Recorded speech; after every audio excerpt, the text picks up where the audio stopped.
ഇത്രയും വർഷം ശേഷം ഈ ഒരു സിനിമയിൽ ഇതിലും വിവാഹശേഷം ഒരു പുരുഷൻ അനുഭവിക്കുന്ന മറ്റൊരു വിഷയം ചൂണ്ടിക്കാണിക്കുന്നുണ്ട്. അപ്പൊ അതിൽ നിന്നും വ്യത്യസ്തമായിട്ടാണ്, കംപ്ലീറ്റ്ലി ഡിഫറെന്റ് ആയിട്ടാണ് ഇതിൽ വന്നേക്കുന്നത്.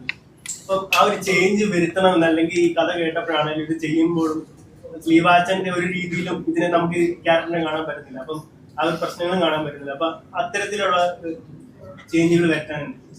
കറക്റ്റ് ക്വസ്റ്റ്യൻ ആണ്. കാര്യം ഞാൻ ഈ സ്ക്രിപ്റ്റ് ആദ്യം എൻ്റെ അടുത്ത് ചെയ്ത് നറേറ്റ് ചെയ്ത സമയം മുതൽ എൻ്റെ ഒരു കൺസേൺ ഇത് കെട്ടിലാണ്ട മാലാഖയുടെ എന്തെങ്കിലുമൊക്കെ ഒരു അല്ല അവിടെ ഒരു ഫോൺ ചെയ്തു, എന്തെങ്കിലുമൊക്കെ ഒരു ഫ്ലേവർ ഇതിൻ്റെ അകത്തേക്ക് വരുമോ എന്നുള്ളതായിരുന്നു. അപ്പൊ അത് ഞങ്ങൾ ഒരുപാട് പ്രാവശ്യം സംസാരിച്ചതാണ്. പക്ഷെ ഇതിനെ ഞാനൊരു ഇൻഡിപെൻഡന്റ് സ്ക്രിപ്റ്റായിട്ട് തന്നെയാണ് കണ്ടത്. എനിക്ക് പറയാനുള്ള കാര്യങ്ങളായിട്ടോ അങ്ങനെയൊന്നും അല്ല. ഇതിന്റെ ഒരു സ്ക്രീൻ പ്ലേയുടെ ഒരു ഭംഗി തന്നെയായിരുന്നു എനിക്കിത് ചെയ്യാനുള്ള ഒരു കോൺഫിഡൻസ് തന്നെ. പിന്നെ സേതു ഇതില്